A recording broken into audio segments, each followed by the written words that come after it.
NEET ചോദ്യപേപ്പർ ചോർച്ചയുമായി ബന്ധപ്പെട്ട വിദ്യാർത്ഥി പ്രക്ഷോഭം നമ്മളെല്ലാവരും കണ്ടതാണ്. അതിൻ്റെ അലയൊലികൾ അടങ്ങുന്നതിന് മുൻപേ മറ്റൊരു പ്രക്ഷോഭം സമൂഹ മാധ്യമങ്ങളിൽ ശ്രദ്ധ നേടുകയാണ്. ഒരുപക്ഷെ വലിയ വിവാദകരമായിട്ടുള്ള ചർച്ചകളിലേക്ക് കൂടെ വഴിതിരിക്കുന്ന ഒരു പ്രക്ഷോഭമാണത്. റിസർവേഷൻ ഹട്ടാവോ ആന്തോളൻ അഥവാ സംവരണ വിരുദ്ധ പ്രക്ഷോഭം. സംവരണം ആരുടെയൊക്കെയോ അവകാശങ്ങൾ തട്ടിപ്പറിക്കുന്നതാണ്, സാമൂഹ്യനീതിക്ക് നിരക്കാത്തതാണ് എന്നൊക്കെയാണ് ഈ സമരത്തിൻ്റെ പുറകിലുള്ള, ഈ പ്രക്ഷോഭത്തിന് പുറകിലുള്ള ആളുകൾ അവകാശപ്പെടുന്നത്. ഏതാനും ദിവസങ്ങൾക്കിടെ 58 ലക്ഷം ആളുകളാണ് ഈ പേജിന് കീഴിൽ, ഈ ആവശ്യം ഉന്നയിച്ചുകൊണ്ടുള്ള സമൂഹ മാധ്യമ പേജിന് കീഴിൽ അണിനിരന്നിട്ടുള്ളത്, അല്ലെങ്കിൽ അവരോട് ഐക്യദാർഢ്യം അറിയിച്ചുകൊണ്ട് ലൈക്ക് ചെയ്തിട്ടുള്ളത്. എന്താണ് രാജ്യത്ത് സംഭവിക്കുന്നത്? സംവരണം ആരുടെയെങ്കിലും അവകാശം തട്ടിപ്പറിക്കലാണോ? ഈ വിഷയത്തിൽ ഇന്ന് നമ്മോടൊപ്പമുള്ളത് Sreenarayana Manavadharma trust general secretary Sudesh M രഘുവാണ്. സർ നമസ്കാരം, ഇൻസൈറ്റിലേക്ക് സ്വാഗതം. സർ, വലിയൊരു രാജ്യവ്യാപകമായി വലിയൊരു മൂവ്മെൻറ്റിനാണ് നമ്മൾ സാക്ഷ്യം വഹിക്കുന്നത്. പക്ഷേ വിദ്യാർത്ഥി പ്രക്ഷോഭത്തിൻ്റെ ധർമ്മേന്ദ്ര പ്രധാൻ്റെ രാജി ആവശ്യപ്പെട്ടുകൊണ്ടും നീറ്റ് ചോദ്യപേപ്പർ ചോർച്ചയിൽ കേന്ദ്ര സർക്കാർ ഉത്തരവാദിത്വം ഏറ്റെടുക്കണമെന്ന് ആവശ്യപ്പെട്ടുകൊണ്ടും വിദ്യാർത്ഥികൾ രാജ്യവ്യാപകമായി നടത്തിയ ഒരു സമരത്തിൻ്റെ അതിൻ്റെ ചുവട് പിടിച്ചുകൊണ്ട് തന്നെ വലിയ ഒരു പ്രക്ഷോഭത്തിനാണ് നമ്മൾ സാക്ഷ്യം വഹിക്കുന്നത്. ഏതാണ്ട് 58 ലക്ഷം ആളുകളാണ് ഈ കഴിഞ്ഞ ഏതാനും ദിവസങ്ങൾക്കിടെ ഈ റിസർവേഷൻ ഹട്ടാവോ ആന്തോളൻ എന്ന് പറയുന്ന പേജിന് ലൈക്ക് ചെയ്തിട്ടുള്ളത്. വലിയ രീതിയിൽ അത് സമൂഹ മാധ്യമങ്ങളിൽ വലിയ ചർച്ചയാക്കാനും അവരെ കൊണ്ട് സാധിച്ചിട്ടുണ്ട്. ഈ പലയിടങ്ങളിലും ഈ വിദ്യാർത്ഥികളടക്കമുള്ള ആളുകൾ ഇത് ചൂണ്ടിക്കാണിക്കുന്നത്, അവരവരുടെ സ്വന്തം അനുഭവങ്ങൾ ചൂണ്ടിക്കാണിച്ചാണ് സംവരണത്തിനെതിരെ രംഗത്ത് വരുന്നത്. അപ്പോൾ ചില അനുഭവങ്ങൾ കൂടി ഈ ചർച്ചയുടെ ആമുഖം എന്ന രീതിയിൽ വായിക്കാൻ ഞാൻ ആഗ്രഹിക്കുകയാണ്. അതിൽ ആദ്യത്തെ ഒരു അനുഭവം ഒരു വിദ്യാർത്ഥി കഴിഞ്ഞ ദിവസം പുറത്തു വച്ചൊരു കുറിപ്പാണ്. ഒരു വ്യക്തിക്ക് ജീവിതത്തിൽ ഒരിക്കൽ മാത്രം സംവരണം നൽകുന്ന രീതിയാണ് നടപ്പാക്കേണ്ടത്. എൻ്റെ PG പ്രവേശന പരീക്ഷാവേളയിൽ SC വിഭാഗത്തിലുള്ള ഒരു സുഹൃത്ത് കട്ട് ഓഫ് മാർക്ക് മാത്രം ലക്ഷ്യമിട്ടാണ് പഠിച്ചത്. എന്നാൽ ST വിഭാഗത്തിലുള്ള മറ്റൊരു സുഹൃത്ത് കഠിനാധ്വാനം ചെയ്ത് മികച്ച കോളേജിൽ പ്രവേശനം നേടി. SC സുഹൃത്തിൻ്റെ അത്രയും തന്നെ മാർക്ക് എനിക്ക് ലഭിച്ചിരുന്നു. എന്നാൽ കാറ്റഗറി അടിസ്ഥാനത്തിലുള്ള ഉയർന്ന കട്ട് ഓഫ് മാർക്ക് കാരണം എനിക്ക് ആഗ്രഹിച്ച കോളേജിൽ അഡ്മിഷൻ ലഭിച്ചില്ല. ഇത് ക്യാമ്പയിനെ പിന്തുണയ്ക്കുന്ന BSc വിദ്യാർത്ഥിയായ ഹർഷകുമാർ എന്ന ആൾ സമൂഹ മാധ്യമത്തിൽ പങ്കുവച്ച കുറിപ്പാണ്. ഒരു പക്ഷേ ഈ കുറിപ്പിൽ നിന്ന് തന്നെ നമുക്ക് ആ ചർച്ച തുടങ്ങാമെന്ന് തോന്നുന്നു. ഈ സംവരണം അവകാശങ്ങൾ ചുളിവിൽ തട്ടിയെടുക്കലാണോ സർ? ഇന്ത്യയിൽ സംവരണം ആരംഭിച്ച കാലം തുടങ്ങി സംവരണത്തിനെതിരായിട്ടുള്ള പ്രചാരണങ്ങളും പ്രക്ഷോഭങ്ങളും ഒക്കെ നടന്നിട്ടുണ്ട്. വലിയ രീതിയിലുള്ള സംവരണ വിരുദ്ധ പ്രക്ഷോഭങ്ങൾ ഗുജറാത്ത് ഉൾപ്പെടെയുള്ള പല സംസ്ഥാനങ്ങളിലും വലിയ രീതിയിലുള്ള സംവരണ വിരുദ്ധ പ്രക്ഷോഭങ്ങൾ നടന്നിട്ടുണ്ട്. അഖിലേന്ത്യാ തലത്തിൽ മണ്ഡൽ കമ്മീഷൻ റിപ്പോർട്ട് നടപ്പാക്കാൻ തുടങ്ങിയ സമയത്ത് അതിനെതിരെ നടന്ന പ്രക്ഷോഭം ഇന്ത്യയിൽ വലിയ രീതിയിൽ ചർച്ച ചെയ്യുകയും ആത്മാഹുതി ഉൾപ്പെടെയുള്ള പല സമരമാർഗങ്ങളും സ്വീകരിച്ചിട്ടുള്ളതാണ്. പക്ഷേ ഈ സമരങ്ങളെല്ലാം തന്നെ ആത്യന്തികമായി ഇന്ത്യയിൽ പരാജയപ്പെടുകയാണ് ചെയ്തത്. അതുകൊണ്ടാണ് ഇപ്പൊ ഈ റിസർവേഷൻ ആന്തോളൻ ഹട്ടാവോ ആന്തോളൻ, റിസർവേഷൻ ഹട്ടാവോ ആന്തോളൻ എന്ന് പറഞ്ഞ ഈ ഒരു പുതിയ മൂവ്മെന്റ് രംഗത്ത് വന്നപ്പോൾ ഭീം ആർമിയുടെ നേതാവായ ചന്ദ്രശേഖർ ആസാദ് പറഞ്ഞത് സംവരണത്തിൽ തൊട്ടാൽ ഇന്ത്യയിൽ ഭൂകമ്പം ഉണ്ടാകും. അത് യാഥാർത്ഥ്യമാണ്. കാരണം എന്ന് വെച്ചാൽ ഇന്ത്യയിൽ ബഹുഭൂരിപക്ഷം വരുന്ന ജനവിഭാഗങ്ങൾക്ക് അധികാരത്തിലേക്ക് പ്രവേശനം നൽകുന്നതിന് വേണ്ടി ഉപയോഗിക്കുന്ന ഒരു ടൂളാണ്, അതായത് റെപ്രസെന്റേഷൻ നൽകുന്നതിന് വേണ്ടി ഒരു ടൂളാണ് റിസർവേഷൻ. അതിനപ്പുറത്തേക്ക് വേറൊന്നുമില്ല. ഇത് വലിയ രീതിയിൽ തെറ്റിദ്ധരിക്കപ്പെടുന്നതുകൊണ്ടാണ് സംവരണത്തിനെതിരായ ഒരു മനോഭാവം ഇന്ത്യയിൽ സൃഷ്ടിക്കപ്പെടുന്നത്. അതിന് കാരണം എന്ന് വെച്ചാൽ ഇന്ത്യയിലെ മുഖ്യധാര മാധ്യമങ്ങളും മുഖ്യധാര രാഷ്ട്രീയ പാർട്ടികളും തന്നെ സംവരണ വിഷയകമായി ജനങ്ങളോട് സത്യം പറയുന്ന ആളുകളില്ല. പലപ്പോഴും യാഥാർത്ഥ്യത്തിന് വിരുദ്ധമായ, സംവരണ വിരുദ്ധമായ നരേറ്റീവുകളാണ് പൊതുമണ്ഡലത്തിൽ നിലനിൽക്കുന്നത്.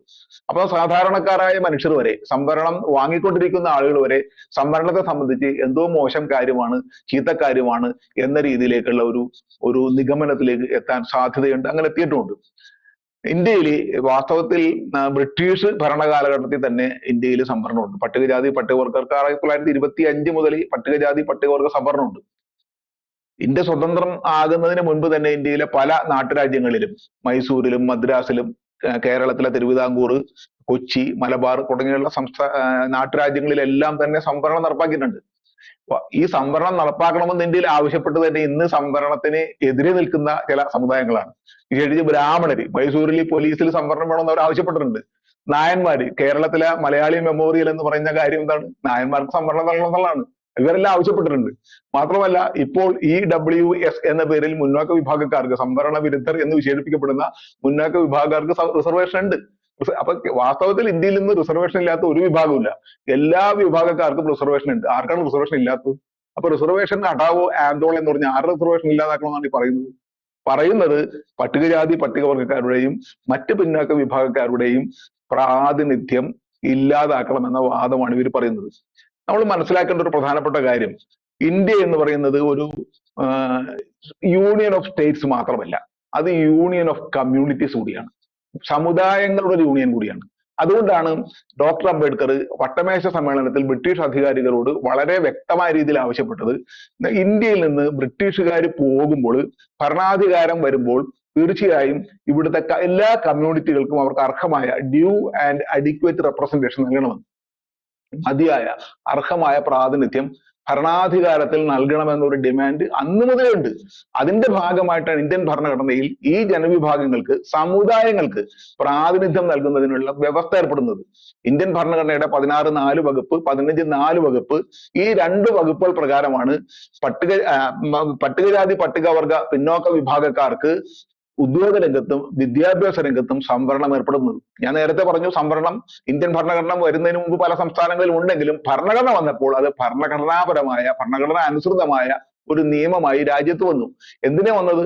ഈ ജനവിഭാഗങ്ങൾക്ക് പ്രാതിനിധ്യം, മതിയായ പ്രാതിനിധ്യം ഭരണാധികാരത്തിൽ നൽകുക എന്നുള്ളതാണ്. എന്തിനാ നമ്മൾ ബ്രിട്ടീഷുകാർ ഓടിച്ചത്? ബ്രിട്ടീഷുകാരുടെ ഭരണം മോശമായിട്ടാണ്. പലപ്പോഴും നമ്മുടെ നാട്ടിലെ പല ആളുകളും ഭരിക്കുന്നതിനേക്കാൾ നന്നായിട്ടൊക്കെ അവർ ഭരിച്ചിട്ടുണ്ട്. അവരുണ്ടാക്കിയ പാലങ്ങളും കെട്ടിടങ്ങളും ഒക്കെ തന്നെ ഇപ്പോഴും കേടുകൂടാതെ നിൽക്കുമ്പോൾ നമ്മളുണ്ടാക്കിയ പല പാലങ്ങളും പൊളിച്ചു കളയേണ്ടി വരുന്നു, കെട്ടിടങ്ങൾ പൊളിച്ചു കളയേണ്ടി വരുന്നു. അത്രയും മികച്ച ഭരണാധികാരികളൊക്കെ ആയിരുന്നു ബ്രിട്ടീഷുകാർ. പക്ഷെ എന്താ നമ്മുടെ ഓടിക്കാൻ കാര്യം? നമ്മൾ ഭരിച്ചാൽ മതിയെന്നല്ലേ നമ്മൾ പറഞ്ഞത്? Self rule is better than an efficient rule എന്നാണ് നമ്മൾ പറഞ്ഞത്. നിങ്ങളുടെ ഭരണമൊക്കെ കൊള്ളാം, പക്ഷെ ഞങ്ങൾ ഭരിച്ചാൽ മതി. ഇതേ കാര്യം തന്നെയാണ് ഇവിടുത്തെ പട്ടികജാതിക്കാരും മറ്റ് പിന്നോക്ക വിഭാഗക്കാരും പറയുന്നത്. ഭരണം മാറുമ്പോൾ ഏതാനും ചില സമുദായക്കാർക്ക്, അതിനാ ഡോക്ടർ അംബേദ്കർ വിശേഷിപ്പിച്ച പദം ഒളിഗാർക്കി എന്നാണ്, ഏതാനും ചില സമുദായക്കാർ മാത്രം ഭരിക്കുന്ന ഒരു സമുദായത്തിനാണ് ഒളിഗാർക്കി എന്ന് പറയുന്നത്. അങ്ങനെ ഒളിഗാർക്കികൾ മാത്രം ഭരിക്കാൻ പറ്റില്ല. ബാക്കിയുള്ള എല്ലാ ആളുകൾക്കും ഭരണാധികാരത്തിൽ, ഭരണാധികാരം എന്ന് പറഞ്ഞാൽ എന്താണ്? എക്സിക്യൂട്ടീവിനകത്ത്, ജുഡീഷ്യറിക്കകത്ത്, ലെജിസ്ലേച്ചറിനകത്ത്, ഈ 3 വിഭാഗങ്ങളിൽക്കും പ്രാതിനിധ്യം കിട്ടുമ്പോൾ മാത്രമേ ഇന്ത്യ ജനാധിപത്യമാവുള്ളൂ. അല്ലെങ്കിൽ അത് ഏതെങ്കിലും ഒരു ചില വിഭാഗക്കാരുടെ ഒളിഗാർക്കി ഭരണമായിട്ട് നിലനിൽക്കും. ഈ ഒളിഗാർക്കി ഭരണം നിലനിൽക്കണം എന്ന് ആഗ്രഹിക്കുന്ന വിഭാഗക്കാരാണ് വാസ്തവത്തിൽ ഈ പറഞ്ഞ ഈ റിസർവേഷനെതിരായിട്ടുള്ള, സംവരണത്തിനെതിരായിട്ടുള്ള എല്ലാ മൂവ്മെന്റുകളുടെയും പിന്നിൽ എക്കാലം ഉണ്ടായിട്ടുള്ളത് ഇപ്പോഴും അവർ തന്നെയാണ്. ഇപ്പോൾ ഈ വരാനുള്ള ഒരു പ്രധാനപ്പെട്ട ഒരു കാരണം എന്ന് പറഞ്ഞാൽ CJP-യുടെ നേതൃത്വത്തിൽ, കോക്രോച്ച് ജനതാ പാർട്ടിയുടെ നേതൃത്വത്തിൽ അഭിജിത് ദീപ്കെ എന്ന് പറയുന്ന അത് ഒരു വലിയ ഒരു ചെറുപ്പക്കാരന്റെയൊക്കെ നേതൃത്വത്തിൽ രൂപം കൊണ്ടിട്ടുള്ള ഒരു ബഹുജന പ്രക്ഷോഭം നമ്മൾ കാണുകയുണ്ടായി. ആ ബഹുജന പ്രക്ഷോഭത്തിനകത്ത് എല്ലാ ജാതി മത വിഭാഗങ്ങളിൽപ്പെട്ട, എല്ലാ സമുദായങ്ങളിൽപ്പെട്ട യുവാക്കന്മാര് അണിനിരന്നതായിട്ട് നമുക്ക് കാണുകയുണ്ടായി. യുവാക്കന്മാരോട് പിന്തുണച്ചുകൊണ്ട് അണിനിരന്നിട്ടുണ്ട്. ഈ സംഗതി യഥാർത്ഥത്തിൽ ഇന്ത്യയിലെ ഭരണാധികാരികളെ നല്ലപോലെ വിറപ്പിച്ചൊരു സമരമാണ്. എനിക്ക് തോന്നുന്നത് ഈ സമീപകാലത്തൊന്നും തന്നെ ഇന്ത്യൻ ഭരണകൂടം, കേന്ദ്ര ഭരണകൂടം ഇതേപോലെ പേടിച്ചിട്ടുള്ള ഒരു ഒരു സമരം ഉണ്ടായിട്ടില്ല. അത്ര ഗംഭീരമായ ഒരു സമരമായിരുന്നു. ആ സമരത്തിനെ പൊളിക്കുക എന്ന ലക്ഷ്യത്തോടു കൂടിയാണ്, ആ സമരത്തിന്റെ കൂട്ടായ്മയെ പൊളിക്കുക എന്നൊരു ലക്ഷ്യം കൂടി ഉണ്ട് ഈ റിസർവേഷൻ ഹഠാവോ ആന്തോളൻ എന്നുകൂടി നമുക്ക് മനസ്സിലാക്കാവുന്നതാണ്. അപ്പൊ ഇതിന്റെ പിന്നിൽ വാസ്തവത്തിൽ പ്രവർത്തിക്കുന്ന ആളുകൾ ഇന്ത്യയിലെ ഒളിഗാർക്കി ഭരണം എക്കാലത്തും തുടരണമെന്ന് ആഗ്രഹിക്കുന്ന ഒരു ചെറിയ ന്യൂനപക്ഷ വിഭാഗമാണ്. ആ ന്യൂനപക്ഷമല്ല ഇവിടുത്തെ ബഹുഭൂരിപക്ഷം വരുന്ന ആളുകൾ. ഈ ബഹുഭൂരിപക്ഷം വരുന്ന ആളുകളെ സംബന്ധിച്ച് അവർക്ക് ഭരണാധികാരത്തിൽ പങ്കാളിത്തം കിട്ടണം. ആ ഭരണാധികാരത്തിൽ പങ്കാളിത്തം കിട്ടാനുള്ള ഒരു ടൂൾ മാത്രമാണ് റിസർവേഷൻ. ആ റിസർവേഷൻ അവർക്ക് മതിയായ യോഗ്യതയുള്ള ആളുകളെ തന്നെ എടുക്കുന്നത്. ഈ യോഗ്യത ഇവർ പലപ്പോഴും പ്രചരിപ്പിക്കുന്ന പോലെ യോഗ്യത ഇല്ലാത്ത ആളുകളെ ഒന്നും എടുക്കുന്നത്, യോഗ്യതയുള്ള ആളുകൾ എടുക്കുന്നത്. അപ്പൊ ഇത് നുണപ്രചാരണത്തിലൂടെ, സംവരണത്തെ കുറിച്ചുള്ള നുണപ്രചാരണത്തിലൂടെ ജനങ്ങളുടെ ഇടയിൽ വലിയ രീതിയിലുള്ള തെറ്റിദ്ധാരണ പരത്താൻ ഇവർക്ക് കഴിഞ്ഞിട്ടുണ്ട്. അത് ഞാൻ നേരത്തെ സൂചിപ്പിച്ച മുഖ്യധാര മാധ്യമങ്ങളുടെയും മുഖ്യധാര രാഷ്ട്രീയ പാർട്ടികളുടെ ഒക്കെ തന്നെ ഇടപെടലാണ്. അങ്ങിത് പറയുമ്പോഴാണ് മറ്റൊരു വിഷയം കൂടെ ഇതിൽ സൂചിപ്പിക്കേണ്ടതുണ്ടെന്ന് എനിക്ക് തോന്നുന്നു. അതായത് ഈ സംവരണത്തെക്കുറിച്ച് ഇപ്പോൾ നടക്കുന്ന പ്രക്ഷോഭങ്ങൾക്കിടയിൽ വലിയൊരു ഐറണി വരുന്നുണ്ട്. അതായത് ഈ സംവരണം എന്ന് പറയുന്നത് ഈ ജാതി വ്യവസ്ഥ, ഇന്ത്യയിൽ വളരെ മോശമായ ജാതി വ്യവസ്ഥ നിലനിൽക്കുന്നുണ്ടെന്നും അതിപ്പോഴും നിലനിൽക്കുന്നുണ്ടെന്നും അതിനൊക്കെ കാരണം അതിപ്പോഴും നിലനിൽക്കുന്നത് സംവരണം എന്ന് പറയുന്ന ഒരു സംവിധാനം ഉള്ളതുകൊണ്ടുമാണെന്നൊക്കെയാണ് സമൂഹ മാധ്യമങ്ങളിലെ ചർച്ചകൾ മുന്നോട്ട് പോകുന്നത്. എത്ര കണ്ടാണ് അതിനെ കാണുന്നത്? സംവരണം നിലനിൽക്കുന്നത് കൊണ്ടാണ് ഇപ്പോഴും ജാതി വ്യവസ്ഥ ഈ നൂറ്റാണ്ടിലും നിലനിൽക്കുന്നതെന്നാണ് വിദ്യാർത്ഥികളടക്കമുള്ള ആളുകളുടെ ഇടയിൽ നടക്കുന്ന പ്രചരണം. നമ്മള് ഇവിടുത്തെ വിവാഹ കോളങ്ങളൊന്ന് പരിശോധിച്ച് നോക്കിയേ, മാട്രിമോണിയൽ കോളങ്ങൾ. നമുക്കിവിടെ നമ്മുടെ നാട്ടിൽ തന്നെ ഇഴവ മാട്രിമോണിയലി, അതുപോലെ തന്നെ ക്രിസ്ത്യൻ മാട്രിമോണിയലി, നായർ മാട്രിമോണിയലി തുടങ്ങിയുള്ള മാട്രിമോണിയലും ഉണ്ട്. പല വിവാഹ പരസ്യങ്ങളും കാണുന്നത്, പത്രങ്ങളിലൊക്കെ കാണുന്ന പരസ്യങ്ങളിൽ SC ST ഒഴികെ എന്നാണ് കാണുന്നത്. ഈ സംവരണം നിലനിൽക്കുന്നുകൊണ്ടാണ് നിൽക്കുന്നത്. ഇവർക്ക് ഇത് ഒഴിവാക്കിക്കൊണ്ട് ഈ പറഞ്ഞ എല്ലാ ജാതി മത വിഭാഗങ്ങളിൽപ്പെട്ട ആളുകൾക്ക് പരസ്പരം വിവാഹം കഴിക്കുന്നത് എന്താ തടസ്സം? ഒരു തടസ്സമില്ലല്ലോ. അപ്പൊ ജാതി നിലനിൽക്കുന്നത് സംവരണം നിലനിൽക്കുന്നതുകൊണ്ടാണ്. അപ്പൊ ആ സംവരണം നിലനിൽക്കുന്നത് കൊണ്ടാണ് കുറച്ചെങ്കിലും ഇന്നത്തെ കാലത്ത് പല ചെറുപ്പക്കാരും മിശ്ര വിവാഹങ്ങളിലൊക്കെ ഏർപ്പെട്ട് ജാതിയിൽ നിന്നും മതത്തിൽ നിന്നും വ്യത്യസ്തമായി വിവാഹം കഴിക്കാനൊക്കെ സന്നദ്ധമാകുന്ന രീതിയിലേക്ക് മുന്നോട്ട് വരാൻ കാരണം സംവരണം നിലനിൽക്കുന്നുകൊണ്ടാണ്. സംവരണം നിന്നുകൊണ്ടാണ് പട്ടികജാതിക്കാർക്കും അതുപോലെ തന്നെ മറ്റ് പിന്നോക്ക വിഭാഗക്കാർക്കും കുറച്ചെങ്കിലും ഉദ്യോഗങ്ങളിലും വിദ്യാഭ്യാസ രംഗത്തും ഒക്കെ പ്രാതിനിധ്യം കിട്ടി മുന്നോട്ട് വരാൻ കഴിഞ്ഞത്. അവരുടെ സോഷ്യൽ സ്റ്റാറ്റസ് ഉയർന്നത്, അവരുടെ സാമൂഹികവും സാമ്പത്തികവുമായി ഉയർന്നത്. അങ്ങനെ ഉയർന്നപ്പോൾ അവരുമായിട്ടുള്ള വിവാഹബന്ധങ്ങളിൽ ഏർപ്പെടാൻ പോലെ മറ്റുള്ള കമ്മ്യൂണിറ്റിക്കാർ തയ്യാറായതിന്റെ ഒരു കാരണം അതാണ്. ഇപ്പൊ സംവരണം കൊണ്ടാണ് എല്ലാ പിന്നാക്ക വിഭാഗക്കാർക്കും മുകളിലേക്ക് വരാനായിട്ട്, അതായത് അവരുടെ സാമൂഹിക നില മുകളിൽ, സോഷ്യൽ സ്റ്റാറ്റസ് മുകളിൽ എത്തിക്കാനായിട്ട് കഴിയുന്ന ഒരേ ഒരു ഘടകം സംവരണമാണ്. കാരണം അധികാരത്തിൽ പങ്കാളിത്തം കൊണ്ട് മാത്രമേ, സമ്പത്ത് കൊണ്ട് മാത്രം പറ്റൂല, അധികാരത്തിൽ പങ്കാളിത്തം കൊണ്ട് മാത്രമേ ഒരു വിഭാഗം മുന്നോക്ക ജനവിഭാഗമായിട്ട് മാറുള്ളൂ. ഇവിടുത്തെ മുന്നോക്ക ജനവിഭാഗങ്ങൾ മുന്നോക്കമായി നിൽക്കുന്നതിന്റെ കാരണം എന്താണ്? അവർ അധികാരത്തിൽ പങ്കാളിത്തം കൊണ്ടാണ്. അല്ലെങ്കിൽ അവരൊരു മുന്നോക്കമൊന്നുമില്ല. അധികാരത്തിൽ പങ്കാളിത്തം വളരെ പ്രധാനപ്പെട്ട കാര്യം. ഈ അധികാരത്തിൽ പങ്കാളിത്തം ഇല്ലാത്തവരാണ് ഒരു പിന്നാക്കം നിൽക്കുന്നത്. ഇവർ ഈ പറയുന്ന വാദം എന്ന് പറഞ്ഞാൽ ഈ ആളുകൾക്ക് അധികാരത്തിൽ ഒരിക്കലും പങ്കാളിത്തം കൊടുക്കരുത്, ഇവരെപ്പോഴും കീഴ്ത്തട്ടിൽ കിടക്കണം, അതുകൊണ്ടാണ് പറയുന്നത്. അപ്പൊ സംവരണം ഉള്ളത് കൊണ്ടല്ല, സംവരണം ഉള്ളത് കൊണ്ടാണ് ഈ ജാതി വ്യവസ്ഥ നിലനിൽക്കുന്ന ഇവരുടെ വാദം പൊളിയാണ്. മറിച്ച് ജാതി വ്യവസ്ഥ ദുർബലമാവുകയാണ് ചെയ്യുന്നത്. സംവരണം വരുന്നതോടുകൂടി ജാതി വ്യവസ്ഥ ദുർബലമാകുകയും പഴയ ജാതി, പണ്ടത്തെ നമുക്ക് ജാതി വ്യവസ്ഥയെ കുറിച്ച് പഠിച്ച ആൾക്ക് എല്ലാവർക്കും അറിയാം, പണ്ടത്തെ ജാതിയുടെ ഒരു രൂക്ഷത ഇന്നില്ലാത്തതിന്റെ കാരണം എന്താണ്? ഇന്നില്ലാത്തതിന്റെ കാരണം സംവരണമാണ്. സംവരണം ഉള്ളത് കൊണ്ടാണ് ഈ പിന്നാക്കക്കാരും അതുപോലെ തന്നെ പട്ടികജാതിക്കാരും മറ്റു ജനവിഭാഗങ്ങളും മുകളിലേക്ക് ഉയർന്നു വന്നത്. അവർക്ക് ഉദ്യോഗങ്ങൾ കിട്ടിയത്, അവർ വിദ്യാഭ്യാസ രംഗത്ത് പ്രവേശിച്ച്, ഉദ്യോഗങ്ങളിൽ പ്രവേശിച്ച്, അധികാരത്തിൽ പ്രവേശിച്ച്, രാഷ്ട്രീയത്തിൽ പ്രവേശിച്ച്, സാമ്പത്തികമായും സാമൂഹികമായിട്ട് മുകളിലെത്തിയത് സംവരണം ഉള്ളത് കൊണ്ടാണ്. അപ്പൊ അതുകൊണ്ടാണ് പണ്ടത്തെ ജാതി വ്യവസ്ഥ ഇന്ന് ദുർബലമായത്. അല്ലെങ്കിൽ പണ്ടത്തെ പോലെ നിന്നും ഈ പറഞ്ഞ ആളുകൾ ഇവരുടെ എല്ലാം അടിയാളന്മാരായിട്ട്, കീഴാളന്മാരായിട്ട് കഴിയേണ്ടി വരും. അത് കഴിയണമെന്ന് ആഗ്രഹമുള്ളവരാണ് ഈ പറയുന്നത്. നമുക്ക് അങ്ങനെ ആഗ്രഹമില്ല. അതുകൊണ്ട് നമ്മൾക്ക് സംവരണം നിലനിർത്തുന്നതാണ്. സംവരണം നിലനിർത്തിയാൽ മാത്രമേ ജാതി വ്യവസ്ഥ പോലും ഇവിടെ ഇല്ലാതാവുകയുള്ളൂ. ജാതി വ്യവസ്ഥ പൂർണ്ണമായിട്ട് ഇല്ലാതാവണമെങ്കിൽ സംവരണത്തിലൂടെ ഈ ജനവിഭാഗങ്ങൾ മുഴുവൻ അധികാരത്തിൽ പ്രവേശിക്കുമ്പോൾ എല്ലാവരും തുല്യ അവസ്ഥയിലാകുമ്പോൾ ഉള്ള ജാതിയൊക്കെ ഇല്ലാതാകും. ആ തുല്യാവസ്ഥയിലാകണമെങ്കിൽ അധികാരത്തിൽ പങ്കാളിത്തം കിട്ടണം. മറ്റൊരു നുണപ്രചാരണമാണ്. അതൊക്കെ ഇവരിങ്ങനെ പറഞ്ഞുകൊണ്ടിരിക്കും സംവരണത്തെ സംബന്ധിച്ച് എല്ലാ കാര്യങ്ങളും. ഇന്ന് ഓൺലൈനിൽ ചർച്ചയാവുന്ന ഒരു കണക്കുണ്ട്. അതായത് SC 15%, ST 7.5%, OBC 27%, EWS 10%, അങ്ങനെ ആകെ 59.5% സംവരണവും 59% സംവരണത്തിലേക്ക് പോവുകയാണ് വിദ്യാഭ്യാസ മേഖലയിൽ നിന്നൊക്കെയാണ് ചർച്ചകൾ വരുന്നത്.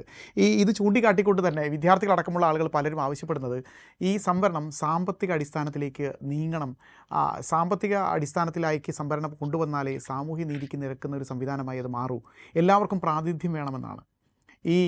ഇതൊരു പക്ഷേ സാമ്പത്തിക സംവരണം എന്ന പുതിയ ചട്ടക്കൂടിലേക്ക് കൊണ്ടുവരികയും ഈ സംവരണത്തിൻ്റെ അതിൻ്റെ ഒരു ദാർശനികതയെ തന്നെ ഇല്ലാതാക്കാനുള്ള ഒരു ശ്രമമായിട്ട് തന്നെ ഇതിനെ കാണേണ്ടതില്ലേ? അത് സമ്പത്ത് ആയിരിക്കണം സംവരണത്തിന്റെ മാനദണ്ഡം എന്നുള്ളത് സംവരണ വിരുദ്ധർ എക്കാലത്തും പറയുന്ന ഒരു വാദമാണ്. ഇത് ഭരണഘടന കോൺസാമ്പിളിയിൽ, അതായത് കോൺസ്റ്റിറ്റ്യൂന്റ് അസംബ്ലിയിലും ഒക്കെ ചർച്ച ചെയ്തിട്ടുള്ളതാണ്. ചർച്ച ചെയ്തതിനെ തള്ളിക്കളഞ്ഞു, എല്ലാ ആളുകളും തള്ളിക്കളഞ്ഞു. എന്താ കാര്യം എന്ന് പറഞ്ഞാൽ ഇവിടെ ആളുകൾ വിവേചനം നേരിട്ടതും പിന്നാക്കം പോയതും സമ്പത്ത് കൊണ്ടല്ല. പിന്നാക്കം പോയ ആളുകൾ മുഴുവനും സാമൂഹികമായും സാമ്പത്തികമായിട്ടും വിദ്യാഭ്യാസപരമായിട്ടും പിന്നാക്കം പോയത് അവരുടെ ജാതി സാമൂഹിക നില കൊണ്ടാണ്. ആ നിലകൊണ്ട് പിന്നാക്കം പോയ ആളുകളെ ആ നിലകൊണ്ട് മാത്രമേ ഉയർത്തിക്കൊണ്ടുവരാൻ പറ്റുള്ളൂ. ഇത് മനസ്സിലാക്കിക്കൊണ്ടാണ് ഭരണഘടനയിൽ socially and educationally backward classes എന്ന പ്രയോഗം വരുന്നത്, SCBC. എന്തുകൊണ്ടാണ് സോഷ്യലി ആൻഡ് ഇക്കണോമിക്കലി എന്ന് പറയാണ്ടിരുന്നത്? അത് കൃത്യമായിട്ട് ഭരണഘടനാ നിർമ്മാതാക്കൾക്ക് അറിയാമായിരുന്നു. കാരണം സമ്പത്ത് കൊണ്ടല്ല ഈ ജനവിഭാഗങ്ങൾ പിന്നാക്കം പോയതെന്ന് കൃത്യമായിട്ട് അറിയാവർക്ക്. അത് അവർ ഇന്ത്യയിലെ സാമൂഹ്യ ശാസ്ത്രജ്ഞന്മാരായിട്ടുള്ള ആളുകളായിരുന്നു ഈ ഭരണഘടന ഉണ്ടാക്കിയ ആളുകൾ. ആ കോൺസാമ്പിളിൽ ചർച്ച ചെയ്ത ആളുകൾക്കും ഇതിനെക്കുറിച്ച് ബോധ്യമുണ്ടായത് കൊണ്ടാണ് ആ സംഗതിയെ തുടക്കത്തിലെ തന്നെ തള്ളിക്കളഞ്ഞത്. അത് ഒരിക്കൽ പോലും ഇന്ത്യൻ ഭരണഘടനയെ സുപ്രീം കോടതി അംഗീകരിച്ചിട്ടില്ല. സാമ്പത്തികമായി പിന്നോക്കം നിൽക്കുന്ന ആളുകൾക്കല്ല ഇവിടുത്തെ വിവേചനം നേരിട്ടത്, മറിച്ച് സാമൂഹികമായി പിന്നാക്കം നിൽക്കുന്ന ആളുകൾക്ക്, വിദ്യാഭ്യാസപരമായി പിന്നാക്കം നിൽക്കുന്ന ആളുകൾക്ക് അവർക്ക് പ്രാതിനിധ്യം കിട്ടുന്നതിനുണ്ട് ഉണ്ടാക്കിയത്. അപ്പൊ സമ്പത്ത് ഒരു ഘടകമേ അല്ല. മാത്രമല്ല സമ്പത്ത് എന്ന് പറയുന്ന സാധനം ഒരു സ്ഥായിയായ ഒരു സംഗതിയല്ല, അത് മാറിക്കൊണ്ടിരിക്കും. ഇന്നത്തെ സമ്പന്നൻ ദരിദ്രനാകാനും ഇന്നത്തെ ദരിദ്രൻ സമ്പന്നനാകാനും ലോട്ടറി അടിച്ചു കഴിഞ്ഞാൽ എത്രയോ ദരിദ്രന്മാർ സമ്പന്നരാകും. അവിടെ ഒരു വലിയ സമ്പന്നനായ അയാൾ ഒരു ബിസിനസ് പൊളിഞ്ഞു പോയി കഴിഞ്ഞാൽ അയാൾ വളരെ ദരിദ്രനോ ഇതൊക്കെ നടക്കും. അപ്പൊ സ്ഥായിയായ ഒരു ഘടകത്തെ ആസ്പദമാക്കി മാത്രമേ നമുക്ക് റിസർവേഷൻ പോലെയുള്ള ഒരു സംവിധാനം ഉണ്ടാക്കാൻ പറ്റുള്ളൂ. ജാതി എന്ന് പറയുന്നത് അല്ലെങ്കിൽ സമുദായം എന്ന് പറയുന്നത് ഒരു സ്ഥായിയായ ഘടകമാണ്. അതാണ് ഒരു സമുദായത്തിൽ ജനിച്ച ആള് മരിക്കുന്നവരെ ആ സമുദായത്തിൽ നിന്ന് ജീവിക്കുന്നത്. അയാൾ സമുദായം ഞാൻ സമുദായത്തിൽപ്പെട്ട അല്ല ജാതിയിൽപ്പെട്ട ആളല്ല എന്ന് സ്വയം പറഞ്ഞാൽ പോലും സമൂഹം അങ്ങനെ കണക്കാക്കൂല, വേറെ ആരും അത് കണക്കാക്കൂല, അയാൾ ആ ജാതിക്കാരനായിട്ട് കണക്കാക്കുന്നു. അതുകൊണ്ടാണ് വെള്ളാപ്പള്ളി നടേശനെ പോലെ ഒരാൾ സമ്പന്നനായ ഒരു മനുഷ്യന്റെ വീട്ടിൽ നിന്ന് വിവാഹം ആലോചിക്കാനായിട്ട് ഏറ്റവും താഴെത്തട്ടിൽ കിടക്കുന്ന ഒരു നായർ പോലും ആലോചിക്കാത്തതിന്റെ കാര്യം എന്താണ്? സാമൂഹികമായിട്ട് അവർ രണ്ട് തലയിലാണ്. എത്ര സമ്പന്ന ഇയാൾ വെള്ളാപ്പള്ളി നടേശൻ സമ്പന്നനായിട്ട് കോടീശ്വരനായതുകൊണ്ട് അയാളുമായിട്ട് വിവാഹബന്ധത്തിൽ ഏർപ്പെടാനായിട്ടൊന്നും നായർക്ക് ഒരു ഏറ്റവും ദരിദ്രനായ നായർക്ക് പോലും ആലോചിക്കാൻ കഴിയില്ല. അതിന്റെ കാര്യം എന്താണ്? സമ്പത്തല്ല ഘടകം, സാമൂഹിക നില തന്നെയാണ്. അപ്പൊ അതുകൊണ്ടാണ് ഈ പറയുന്നത് സമ്പത്ത് സ്ഥായിയായ ഒരു ഘടകമല്ലാത്തതുകൊണ്ട് അതിനെ ആസ്പദമാക്കി റിസർവേഷൻ നൽകാൻ പറ്റില്ല. വില്ലേജ് ഓഫീസുകളിൽ നിന്നും മറ്റു സ്ഥലങ്ങളിൽ നിന്നും ഒക്കെ മാനിപ്പുലേറ്റ് ചെയ്യാവുന്ന ഒരു കാര്യമാണ് ഈ ഇൻകം സർട്ടിഫിക്കറ്റ് എന്ന് പറയുന്നത്. നമുക്കറിയാം ഇപ്പൊ തന്നെ എത്രയോ കാര്യങ്ങൾ അറിയാം ഇൻകം സർട്ടിഫിക്കറ്റ് സംബന്ധിച്ചുള്ള മാനിപ്പുലേഷൻ വരുന്നു. ആ മാനിപ്പുലേഷൻ ഒക്കെ നടത്തിക്കൊണ്ട് ഈ പറഞ്ഞ ആളുകൾക്ക് വീണ്ടും സർവീസിനകത്തും അതുപോലെ തന്നെ വിദ്യാഭ്യാസ രംഗത്തും കൂടുതൽ ഇപ്പൊ തന്നെ അമിതമായ പ്രാതിനിധ്യമുള്ള ആളുകൾക്ക് വീണ്ടും കിട്ടാൻ വേണ്ടി അവരുണ്ടാക്കിയ ഒരു വേറെ പ്രചാരണമാണിത്. സമ്പത്ത് ഒരു ഘടകമേ അല്ല. റിസർവേഷൻ ഹട്ടാവോ ആന്തോളൻ്റെ ഒരു വെബ്സൈറ്റ് അവർ തുറന്നിട്ടുണ്ട്.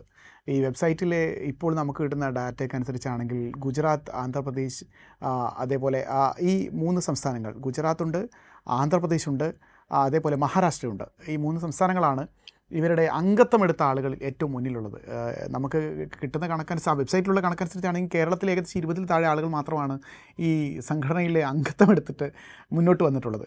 ഈ 3 സംസ്ഥാനങ്ങളുടെ കാര്യങ്ങൾ, അതായത് ഗുജറാത്ത്, ആന്ധ്രാപ്രദേശ്, മഹാരാഷ്ട്ര, ഈ 3 സംസ്ഥാനങ്ങളുടെ ഒരു പൊതു സ്വഭാവം ഈ ഇത്തരം മൂവ്മെൻറ്റുകളുടെ ഒരു പശ്ചാത്തലത്തോട് ബന്ധപ്പെടുത്തി നമ്മൾ കണക്കാക്കേണ്ടതുണ്ടോ? എന്തുകൊണ്ടായിരിക്കും ഈ സംസ്ഥാനം? അതെ, തീർച്ചയായിട്ടും അതെ. ഗുജറാത്ത് വലിയൊരു സംവരണ വിരുദ്ധ പ്രക്ഷോഭം നടന്നിട്ടുള്ള ഒരു സംസ്ഥാനമാണ്. അതുപോലെ തന്നെ ഈ വിശേഷിച്ച് ഈ ഹിന്ദുത്വ സംഘപരിവാർ ഭരണകൂടം വന്നതിന് ശേഷം ഇത്തരം കാര്യങ്ങൾക്കൊക്കെ തന്നെ വലിയ ഒരു പിന്തുണ അവരുടെ മാധ്യമങ്ങളിലൊക്കെ ലഭിക്കുന്നുണ്ട് എന്നുള്ളത് ഒരു യാഥാർത്ഥ്യമാണ്. അവരുടെ ഭരണകൂട സംവിധാനം അങ്ങനെ തന്നെയാണ്. അപ്പൊ ഇത്തരം ഭരണകൂടങ്ങൾ നിലനിൽക്കുന്ന സംസ്ഥാനങ്ങളിൽ, ഉത്തരേന്ത്യയിൽ വളരെ നേരത്തെ തന്നെ അങ്ങനെ ഉണ്ട്. പല സംസ്ഥാനങ്ങളും ദക്ഷിണേന്ത്യ അപേക്ഷിച്ച് പൊതുവെ ഒരു സംവരണ വിരുദ്ധ നിലപാട് പല ഉത്തരേന്ത്യൻ സംസ്ഥാനങ്ങളിലുണ്ട്. എന്നാൽ ബീഹാർ, UP പോലെയുള്ള സംസ്ഥാനങ്ങളിൽ കടുത്ത സംവരണ അനുകൂല നിലപാടുള്ള ഭരണാധികാരികളൊക്കെ വന്നിട്ടുണ്ട്. അപ്പൊ എങ്കിൽ പോലും ഇത്തരം നേരത്തെ നിങ്ങൾ ചൂണ്ടിക്കാണിച്ച സംസ്ഥാനങ്ങളിൽ അങ്ങനെ ഒരു സാമൂഹിക അന്തരീക്ഷം വളരെ നേരത്തെ തന്നെ നിലനിൽക്കുന്നു എന്നുള്ളൊരു യാഥാർത്ഥ്യമാണ്. അവിടെയുള്ള പിന്നാക്ക സമുദായക്കാരും അതുപോലെ തന്നെ പട്ടികജാതി ദളിത് വിഭാഗത്തിൽപ്പെട്ട ആൾക്കാർക്കും എല്ലാം തന്നെ ഇപ്പോഴും നമ്മൾ കേരളം പോലുള്ള ദക്ഷിണേന്ത്യൻ സംസ്ഥാനങ്ങളെ അപേക്ഷിച്ച് നോക്കി കഴിഞ്ഞാൽ വലിയ രീതിയിലുള്ള പിന്നാക്കാവസ്ഥയുണ്ട്. വിദ്യാഭ്യാസപരമായിട്ടും ജോലിയുടെ കാര്യം പരിശോധിച്ചു കഴിഞ്ഞാൽ വളരെയധികം പിന്നാക്കാവസ്ഥയുണ്ട്. അപ്പൊ അത്രയും പിന്നാക്കാവസ്ഥയിൽ നിൽക്കുന്ന ഈ ആളുകള് ഇവർക്കെതിരെ വലിയ രീതിയിൽ സംഘടിച്ച് സമരം ചെയ്യുമെന്നോ ഇതിനെ പ്രചാരണത്തിന് നേരിടുമെന്നോ ഒക്കെ അവർക്ക് പേടിക്കേണ്ടതില്ല. കാരണം ഇവർ അത്ര വലിയ ശക്തരായ ആൾക്കാരാണ്. ഈ പറഞ്ഞ സംവരണ വിരുദ്ധ മൂവ്മെന്റുകളുടെ നേതാക്കന്മാരായിട്ട് ആൾക്കാരെല്ലാം തന്നെ മേൽജാതിക്കാരായ വിഭാഗക്കാരും വലിയ രീതിയിലുള്ള സമ്പത്തുള്ള ആളുകളും സാമൂഹ്യ പിന്തുണയുള്ള ആളുകളും മാധ്യമങ്ങളുടെ പിന്തുണയുള്ള ആൾക്കാരാണ്. അത്രയും പിന്തുണ ഉള്ള ആളുകളൊന്നുമല്ല അവിടെയുള്ള ഈ പിന്നാക്ക ദളിത് വിഭാഗക്കാർ പലരും. അപ്പൊ അവരുടെ ശബ്ദം നമ്മൾ കേൾക്കുന്നില്ല. ഈ പറഞ്ഞ ആളുകളുടെ ശബ്ദമാണ് എപ്പോഴും കേട്ടുകൊണ്ടിരിക്കുന്നത്. ശരിക്കും സോഷ്യൽ മീഡിയ, ഇൻസ്റ്റഗ്രാമോ അതുപോലെയുള്ള സോഷ്യൽ മീഡിയ പ്ലാറ്റ്ഫോമുകളിലൊക്കെ തന്നെ ഈ പറഞ്ഞ അപ്പർ കാസ്റ്റ് വിദ്യാർത്ഥികളുടെ അല്ലെങ്കിൽ ഉദ്യോഗസ്ഥന്മാരുടെയൊക്കെ ഒരു ഇടപെടലി മറ്റ് വിഭാഗങ്ങളെ അപേക്ഷിച്ച് വളരെ കൂടുതലാണ്. അപ്പൊ സ്വാഭാവികമായിട്ടും നമ്മൾ കരുതും ഇവരാണ് ഇന്ത്യയുടെ ശബ്ദം, ഈ ശബ്ദമാണ് കേൾക്കുന്നത്. നേരത്തെ നിങ്ങൾ പറഞ്ഞു 58 ലക്ഷം പേരുടെ ലൈക്ക് കണ്ടു, അപ്പൊ ഇവരാണ് ഇന്ത്യക്കാർ. അങ്ങനെയല്ല.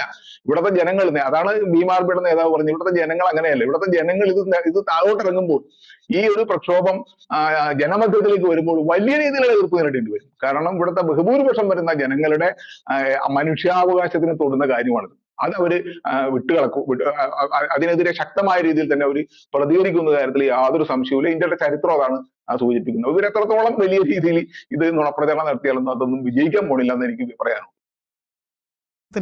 ഇപ്പോൾ നിലവിലുള്ളൊരു പ്രശ്നം, ഈ സംവരണ വിരുദ്ധ പ്രക്ഷോഭങ്ങളുടെയൊക്കെ പുറകിൽ മറ്റൊരു സാമൂഹിക യാഥാർത്ഥ്യം കൂടെ ഉണ്ടോ നമ്മൾ പരിശോധിക്കേണ്ടതില്ലേ? അതായത് ഒരു വശത്ത് ചോദ്യപേപ്പർ ചോർച്ച നടക്കുന്നു, പരീക്ഷകളുടെ വിശ്വാസ്യത ഇല്ലാതാകുന്നു, നിയമനങ്ങളിൽ കാലതാമസം ഉണ്ടാകുന്നു, സർക്കാർ ജോലിയുടെ നോട്ടിഫിക്കേഷനുകൾ ഇറങ്ങുന്നത് വൈകുന്നു. ഇപ്പോൾ റെയിൽവേയിൽ മാത്രം ലക്ഷക്കണക്കിന് ഒഴിവുകൾ ഉണ്ടായപ്പോഴും ഇപ്പോഴും വിജ്ഞാപനങ്ങളൊന്നുമില്ല, ഉദ്യോഗാർത്ഥികളെ തിരഞ്ഞെടുക്കുന്നില്ല, പരീക്ഷകൾ നടത്തുന്നില്ല. ഇങ്ങനെ മിക്ക സർക്കാർ വകുപ്പുകൾ എടുത്തു നോക്കിയാലും ഏകദേശം സമാനമാണ് സാഹചര്യം. അപ്പോൾ ഇത്തരത്തിലൊരു അസംതൃപ്തിയാണോ ഇത്തരത്തിലുള്ള മൂവ്മെൻറ്റുകൾക്കൊക്കെ ഒരു വളമാകുന്നത്? അങ്ങനെ കരുതുന്നുണ്ടോ?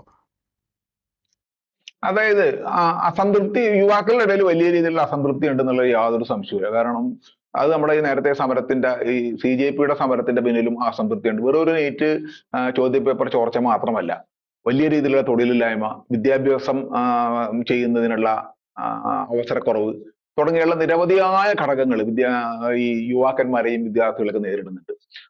ആ അസംതൃപ്തിയെ മുതലെടുക്കുക എന്നൊരു ലക്ഷ്യം കൂടി ഇതിന്റെ പിന്നിലുണ്ടെന്നാണ് ഞാൻ കരുതുന്നത്.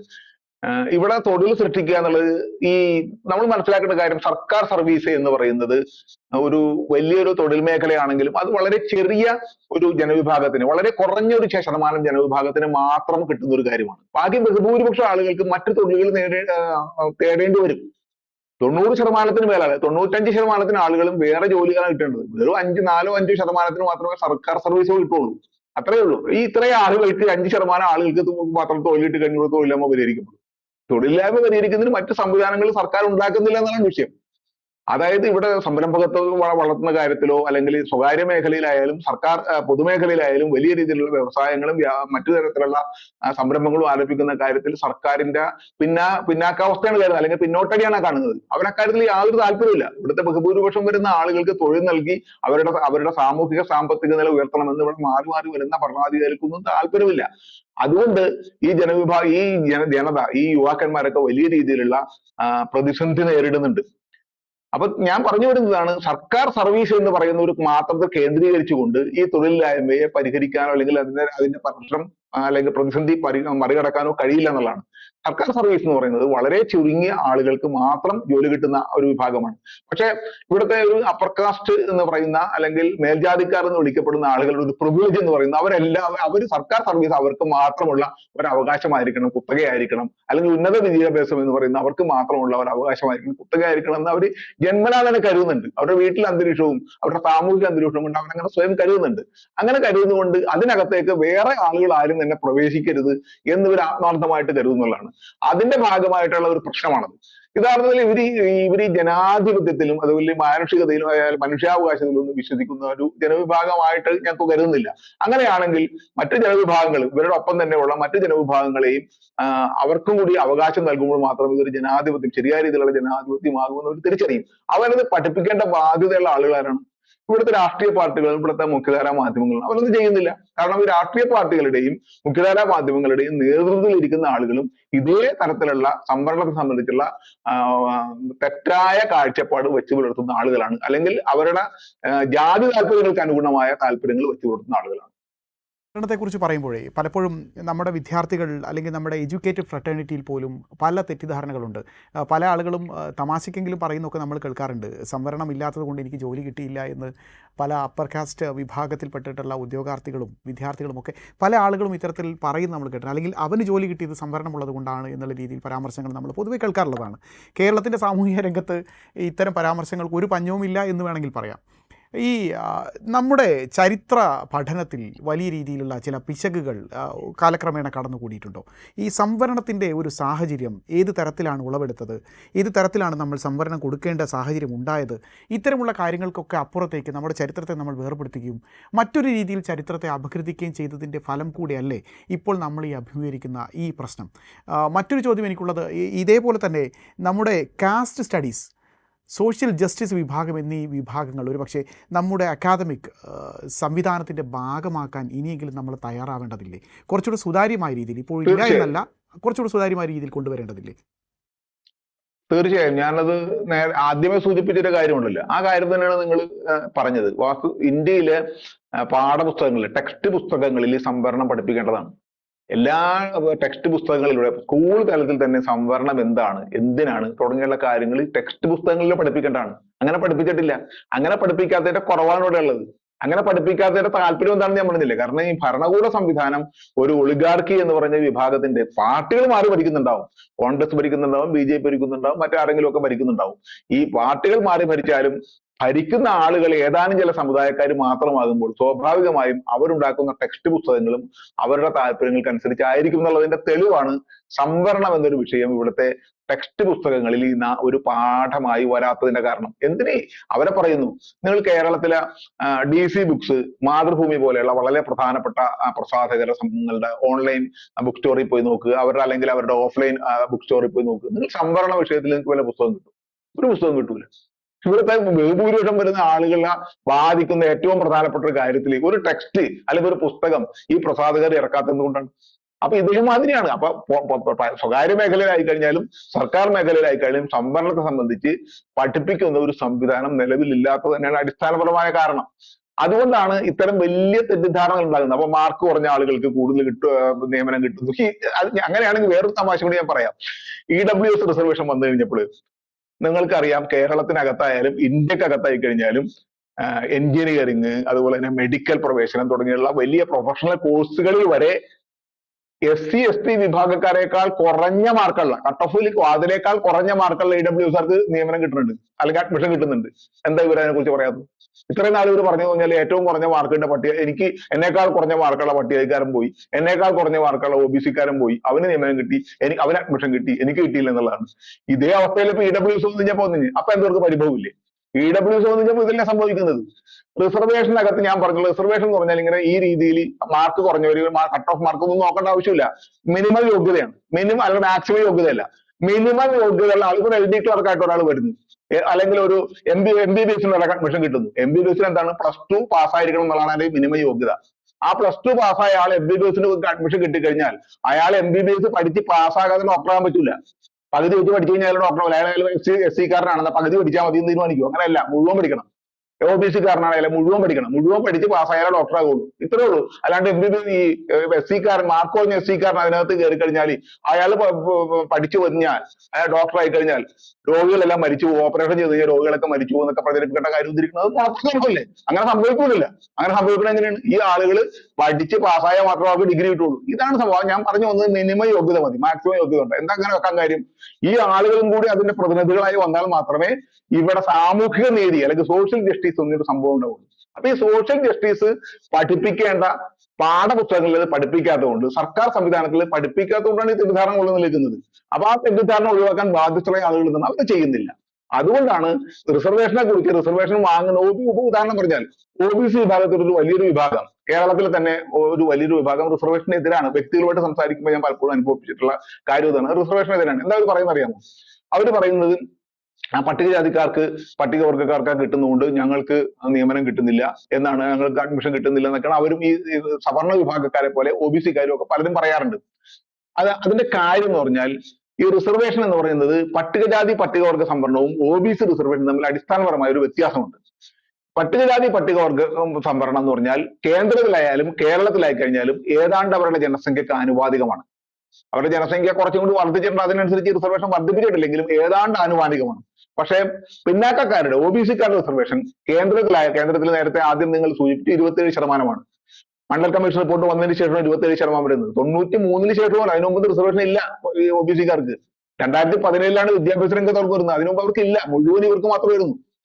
അപ്പൊ ഈ വെറും 27% റിസർവേഷൻ, അവരുടെ ജനസംഖ്യയോ 52%-ന് മേലുണ്ടെന്നാണ് മണ്ഡൽ കമ്മീഷൻ പറയുന്നത്. അപ്പൊ ജനസംഖ്യയുടെ ഏതാണ്ട് പകുതിയേ ഉള്ളൂ. കേരളത്തിൽ മൊത്തം OBCക്കാർക്ക് 40% റിസർവേഷൻ ഉണ്ട്. അവരുടെ ജനസംഖ്യ ഉണ്ടാവും. അപ്പൊ ഇത്രയും ജനവിഭാഗങ്ങൾക്ക് ഇപ്പൊ ഈഴവരുടെ ജനസംഖ്യയൊക്കെ നോക്കി കഴിഞ്ഞാൽ അവരുടെ ജനസംഖ്യക്ക് ഏതാണ്ട് പകുതിയായിട്ടുള്ള റിസർവേഷൻ അവർക്ക് കിട്ടുന്നുള്ളൂ. അപ്പൊ പകുതി റിസർവേഷൻ കിട്ടുകയാണെങ്കിൽ സ്വാഭാവികമായിട്ടും റിസർവേഷൻ അതിന്റെ അനുഭവം, റിസർവേഷൻ തങ്ങൾക്ക് കൂടി ഉണ്ട് എന്നുള്ള അനുഭവത്തിന്റെ അവസ്ഥ വളരെ കുറവായിരിക്കുള്ളൂ. സ്വാഭാവികമായിട്ട് അവർ വേണമെങ്കിൽ കരുതും റിസർവേഷൻ മുഴുവൻ പട്ടികജാതിക്കാർക്കും പട്ടികവർഗക്കാർക്കാണെന്ന് അവർ പലരും കരുതുന്നുണ്ട്, പറയുന്നുണ്ട്. അപ്പൊ അവിടെ ചെയ്യേണ്ട കാര്യം എന്താണ്? അതുകൊണ്ടാണ് ഞാൻ ആദ്യം പറഞ്ഞ കാര്യം, ഡോക്ടർ അംബേദ്കർ പറഞ്ഞ ഒരു വസ്തുത, due and adequate representation of all communities. എല്ലാവർക്കും അർഹമായ പ്രാതിനിധ്യം കൊടുക്കണം, മതിയായ പ്രാതിനിധ്യം കൊടുക്കണം. അർഹമായ പ്രാതിനിധ്യം എന്താണ്? അവരുടെ ജനസംഖ്യ എടുത്തിട്ടാണ് അർഹമായ പ്രാതിനിധ്യം കണക്കാക്കുന്നത്. ജനസംഖ്യ എടുത്തു കഴിഞ്ഞാൽ അർഹമായ പ്രാതിനിധ്യം എത്ര കിട്ടും. അപ്പോൾ വേറൊരു വിഷയം സംഭവിക്കും. ഇവിടെ ജനസംഖ്യ എടുക്കുമ്പോൾ ഈഴവർ പോലെയുള്ള ആളുകളുടെ ജനസംഖ്യ ചിലപ്പോൾ കൂടുതലായിരിക്കും. പക്ഷെ ചെറിയ OBC കമ്മ്യൂണിറ്റികൾ എടുക്കുമ്പോൾ അവരുടെ ജനസംഖ്യ തീരെ കുറവായിരിക്കും. എനിക്കറിയാവുന്ന 15,000 മാത്രം ജനസംഖ്യയുള്ള ഒരു OBC കമ്മ്യൂണിറ്റിക്ക് എനിക്കറിയാം. അങ്ങനെ പല കമ്മ്യൂണിറ്റികളുണ്ട്. അപ്പൊ അവരുടെ ജനസംഖ്യ വെച്ച് നോക്കിയാൽ അവർക്ക് എന്ത് റിസർവേഷൻ കൊടുക്കാൻ പറ്റും? വളരെ കുറവ് കൊടുക്കാൻ പറ്റുള്ളൂ. അപ്പൊ അതുകൊണ്ടാണ് മതിയായ എന്നൊരു പ്രയോഗം കൂടി വരുന്നത്. അർഹമായത് മാത്രം പോരാ, മതിയായത് കൊടുക്കണം. അപ്പൊ അങ്ങനെയാണെങ്കിൽ ഈ ചെറിയ ജനവിഭാഗങ്ങൾക്ക് മതിയായത് കിട്ടാൻ വേണ്ടി ചിലപ്പോൾ കൂടിയ ജനവിഭാഗങ്ങളിൽ നിന്ന് കുറച്ച് എടുക്കേണ്ടി വരും, അവരെ മാറ്റി എടുക്കേണ്ടി വരും. ഇങ്ങനെയൊക്കെ ചെയ്തുകൊണ്ടാണ് എല്ലാ വിഭാഗക്കാർക്കും പ്രാതിനിധ്യം കിട്ടുന്ന രീതിയിലുള്ള ഒരു സംവിധാനത്തിലേക്ക് കൊണ്ടുവരാൻ പറ്റുള്ളൂ. അങ്ങനെ വരുമ്പോൾ സ്വാഭാവികമായിട്ടും ഇവിടുത്തെ ഈ പിന്നാക്ക വിഭാഗക്കാർക്ക് ഇപ്പോഴുള്ള പരാതികൾ അവസാനിക്കും. പക്ഷെ സവർണരുടെ പരാതി അവസാനിക്കില്ല. എന്താ കാര്യം? സവർണരെ സംബന്ധിച്ചിടത്തോളം അവരുടെ ജനസംഖ്യ തീരെ കുറവാണെങ്കിലും അതിനേക്കാൾ വളരെയധികം പ്രാതിനിധ്യമാണ് വിദ്യാഭ്യാസ രംഗത്ത് ഉദ്യോഗത്തുള്ളത്. അപ്പൊ അവർക്കത് കൊടുക്കാൻ പറ്റൂല. ഒരു വിഭാഗവും അവർക്ക് അനുഭവിച്ചുകൊണ്ടിരിക്കുന്ന ആനുകൂല്യം വിട്ടുകൊടുക്കാൻ തയ്യാറാവില്ലല്ലോ. അപ്പൊ സ്വാഭാവികമായിട്ട് അവരുടെ പ്രശ്നം അതാണ്. അപ്പൊ അവർ വർഷങ്ങളായിട്ട് നൂറ്റാണ്ടുകളായിട്ട് അനുഭവിച്ചുകൊണ്ടിരിക്കുന്ന ഈ അമിത പ്രാതിനിധ്യം വിട്ടുപോകുമോ കളഞ്ഞു പോകുമോ എന്നുള്ള വേവലാതികൾ തീർച്ചയായിട്ടും അത് കളയേണ്ടി വരും. എല്ലാ കാലത്തും ഇവർ തന്നെ ഈ പറഞ്ഞ മേഖലകളിൽ നിലനിൽക്കണമെന്ന് പറയുന്നത് ഒരു ജനാധിപത്യ വിരുദ്ധമായ ഒരു ഫാസിസ്റ്റ് സമീപനമാണ്. അതിന് ജനാധിപത്യവാദികൾക്ക് അംഗീകരിക്കാൻ പറ്റൂല. അത് അവരെത്രത്തോളം ചെറുത്താലും അതിനെതിരെ ബഹുഭൂരിപക്ഷം വരുന്ന ആളുകളുടെ വലിയ രീതിയിലുള്ള ചെറുത്തുനിൽപ്പ് ഉണ്ടാകും എന്നുള്ള യാഥാർത്ഥ്യം. Sreenarayana Manavadharma trust general secretary സുദേശം രഘുവാണ് ഇന്ന് നമ്മളോടൊപ്പം സംസാരിച്ചത്, നമ്മളോടൊപ്പം ഈ ചർച്ചയിൽ പങ്കെടുത്തത്. അദ്ദേഹത്തിന് നന്ദി ശ്രീ സുദേശം രഘു. മറ്റൊരു വിഷയവുമായി അടുത്ത എപ്പിസോഡിൽ വീണ്ടും കാണാം. നന്ദി, നമസ്കാരം.